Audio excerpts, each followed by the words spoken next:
But as we welcome you back to the Patrick Netherton Show, Rogers and Patrick, we welcome in one of the coaches that'll be visiting Shreveport here in the coming week, getting set for the Radiance Technologies Independence Bowl. Joey McGuire of the Texas Tech Red Raiders joins us. Coach, how are you? Doing good, man. You got me? Yeah, we got you. Appreciate you being patient with us. We had to reset the phones. We're good, man. I appreciate you having me on. Hey, we're happy to have you, and obviously welcome you into Shreveport here in a couple of days. First, give us your travel schedule. What when do you get in town? What's the schedule look like when you get here? Yeah, well, the tough thing, we're doing finals right now, and so that kind of keeps us here in Lubbock a couple of days, a little bit longer than what we normally would. But we'll come in Wednesday morning, get a walkthrough in, and then practice Thursday, do our normal fast Friday, and get ready to play on Saturday. That sounds like a heck of a lot of fun. Coach, you have a couple of guys from this area, so obviously you're familiar with this area. You were born in Texarkana, so you kind of know Northwest Louisiana pretty well. What does it mean for you to be able to get back here into this area, a place that is a very fertile recruiting ground? Not only that, but just, kind of a place that's somewhat close to home for you. Yeah, it's going to be huge. I mean, I know our guys that we have on our team that are from Louisiana and even the Houston area are really excited because we're going to have a lot of Red Raiders. They're going to get to play in front of a lot of their family. I love Shreveport, man. I love recruiting that area. I love that area. And then, I mean, I think it's really big because whenever I think of bowls, I mean, the Independence Bowl is a bowl that's been around for a long time. Yeah. There's been some great games in that bowl. And, whenever I've traveled, whether it's through Louisiana or going, just driving through on vacation, I mean, you're right there. You always see the Independence Bowl. And so I'm really excited, and I'm excited to play the Cal Bears. Yeah, it's a great opponent. We'll get to Cal coming up in just a little bit, but let's talk about your team. Coming off of a year when you did something that was unprecedented, you come back, you kind of like everyone else, you're kind of having to kind of keep your roster intact, and so you end up making another bowl. And I'm curious, when you start off a season, kind of where are your goals laid out? Obviously, every coach wants to be in the playoff. Every coach wants to win a conference championship. But kind of where is, getting a potential winning season, a bowl game, that kind of thing, where does that fall in your list of goals? It's huge. I mean, that's one of the, you want to play for the Big 12 championship, but kind of the standard that you want to set is that you're in a bowl game every year. Man, I'm going to tell you, I've been doing this 29 years, and I've never been through a season with some of the crazy injuries we've had. And it says a lot about our team that they were able to overcome a lot. I mean, we had to start 3 different quarterbacks in games because of injuries, and it says a lot just how they've come back, and they were able to get, bowl eligible, because we were sitting there at one point 3-5 and, had to win 3 straight to really get back going. We didn't play very well. We didn't play well at all. I mean, that's an understatement, I guess. We didn't play well at all against Texas. They played great, and hats off to them. This is big for us to really get going in the off season because we've got a lot of guys that are going to play in this game. They're going to be coming back. Yeah, and you mentioned, I call games for Northwestern State out of Natchitoches, and we went through a season where we started 4 quarterbacks in a year, and we were like, I don't think anyone's ever done that, or, not anyone that year. What's that like, dealing with so many injuries, especially at that position, the one that, rightly or wrongly, we all see as the number one most critical position there is? How do you go about trying to guide a team through a season when you're dealing with that much uncertainty at that position? It's tough. I know, there's different guys throughout the year that, they get frustrated because you kind of think you're going to be this way on offense. And whenever you go through injuries at quarterback, it kind of changes what your offense looks like. But, the one thing we talk about all the time is no matter who we have ready to go, you got to be ready to go, because they're going to kick the ball off. I mean, the ball is going to get kicked off in the Independence Bowl, and it's our job as a coaching staff and as a team to find a way to win that game. And so I think with the guys understanding that, they play, we have a really healthy locker room, so they play for whoever's under center. But you always want your number one guy to be there. And, our number one guy is Baron Morton, and he's as healthy as he's been probably since the West Virginia week. And so we're really excited to, get him out there and let everybody see what he can do. Okay, so you started 3 different quarterbacks, at least 2 games this season, but the stalwart at running back has been the anchor, right? Taj Brooks, 268 carries on the year, 9 touchdowns. He averages almost 5.5 a lug. When your quarterback is having that situation is so uncertain with different guys coming in, how nice is it to have that guy in the backfield that is the anchor back there?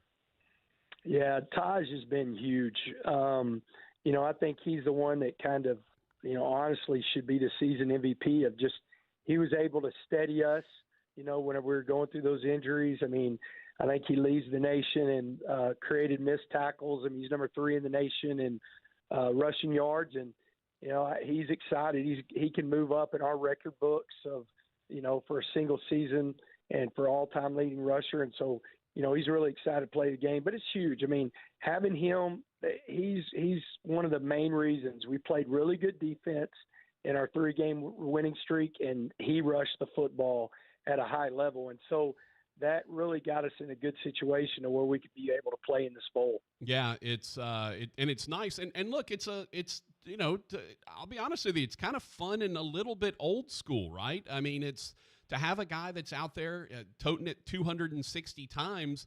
You just don't find that a lot in college football anymore in this day and age of more specialization. Right, you even have guys that are third down backs. You don't see a lot of 3-down backs anymore in college football.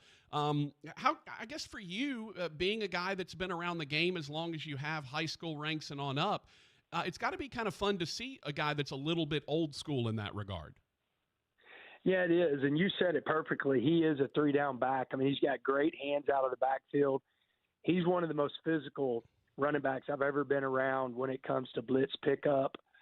And then he does a good job of making people miss. He runs behind his pads. He's somewhere between 225 and 228, and you've got to tackle all of that. And so it's a lot of fun, and it's good for us offensively that, we can do a lot of things with him, and he doesn't have to come off the field. I mean, he's really durable, and he loves playing football, man. He loves his teammates, and he loves playing football. And so it's great to see that kind of throwback running back, because you said it right. There's usually like this first and second down running back, and then all of a sudden you got a third down running back, and he can do it all. Yeah, and in today's day and age, for a guy to have that many carries in a season is very unusual.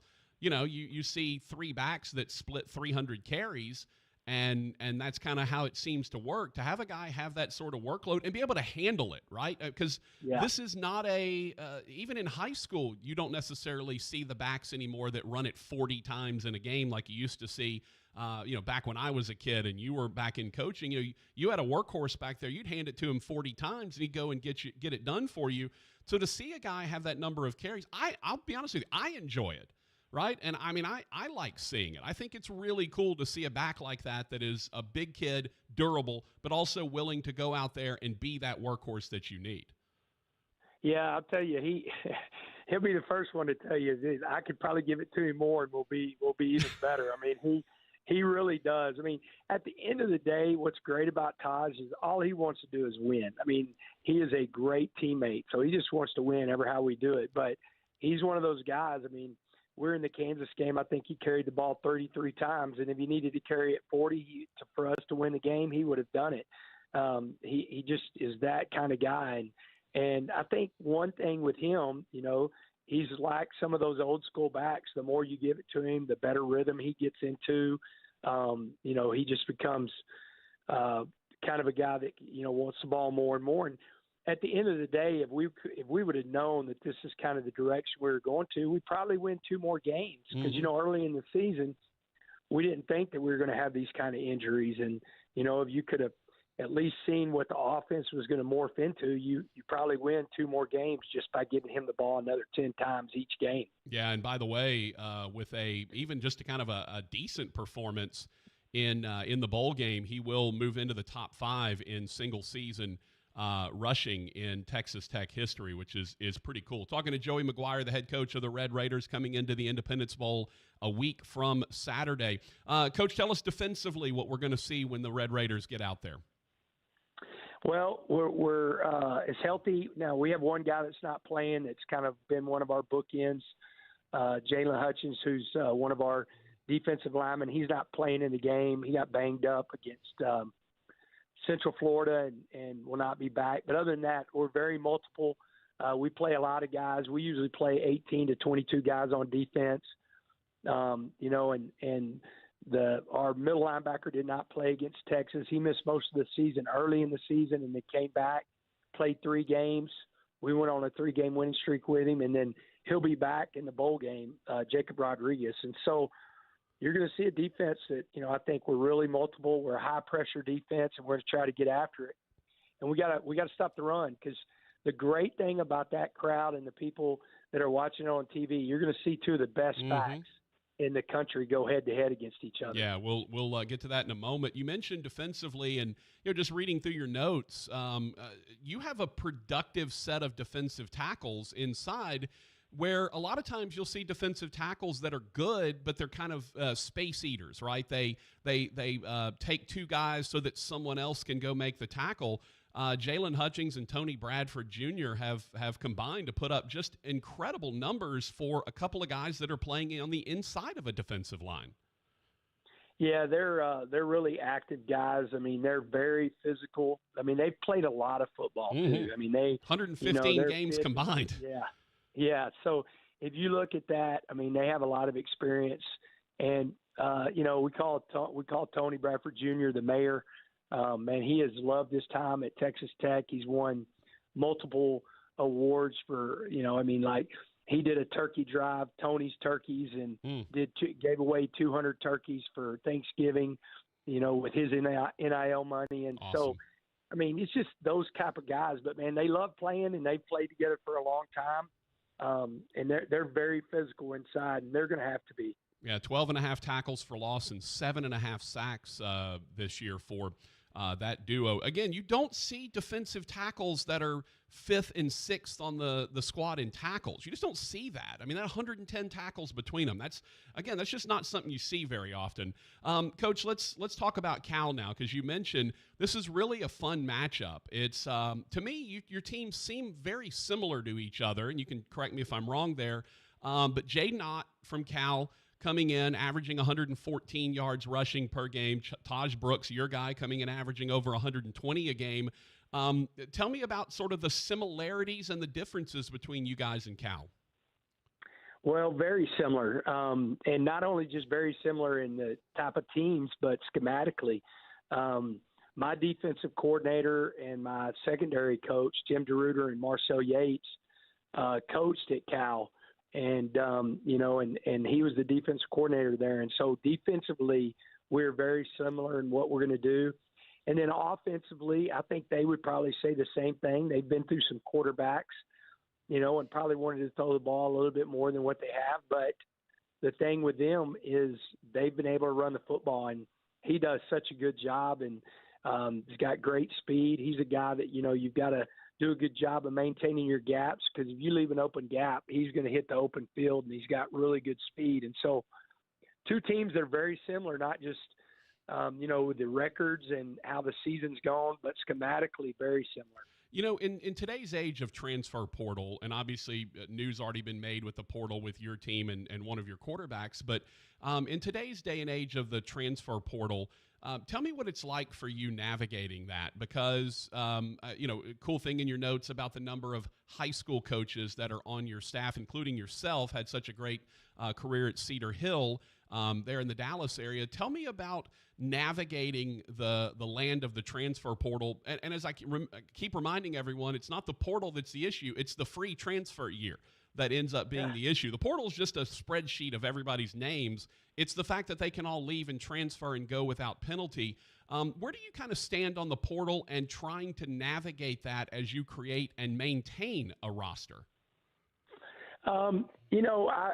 I am for the transfer portal, and I am for NIL. The problem that we're in the day and age right now that this has become like the NFL without a salary cap or any indication on what a player's worth, and they're driving it, and so that's what it is. I mean, most of these kids, I bet half of the kids that are in there, they don't want to leave where they're at, but somebody's probably told them, hey, if you get in the portal, you can get X amount of money. Mm-hmm. So it's a really tough situation to go through. But whenever it comes to the roster and the team, like going to play a game, we look at it like it would be just like if you had injuries. You know, if that guy couldn't play, who's going to step up? You know, and so it's one of those deals.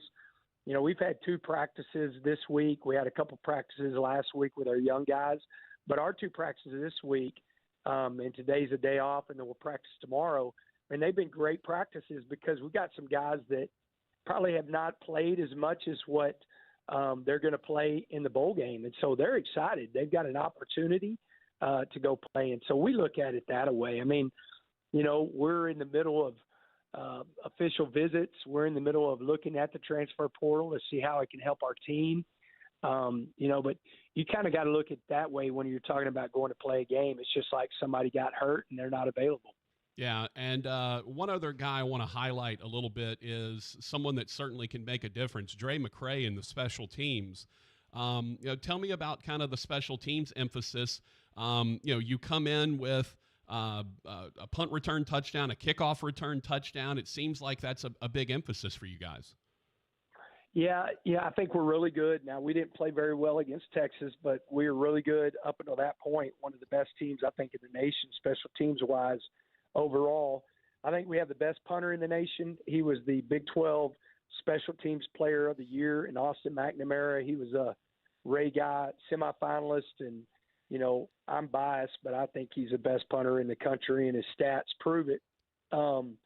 And then you turn around, and we've got some legit returners, and Dre McCray's one. You know, he's really fast, but he's a tough tackle. I mean, you know, he returned a touchdown against Houston and probably got hit 3 times, restarted 3 different times, and was able to, you know, continue to, you know, for the touchdown. It was a huge play in the game.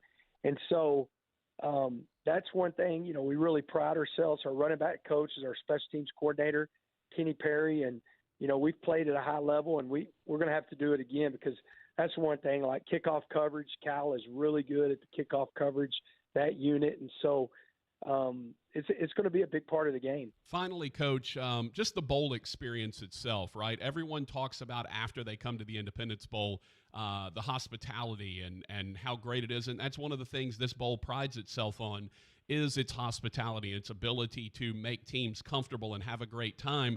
You've obviously been to bowls as an assistant. You've now been to bowls as a head coach. What do you look forward to when it comes to that entire experience besides the game itself?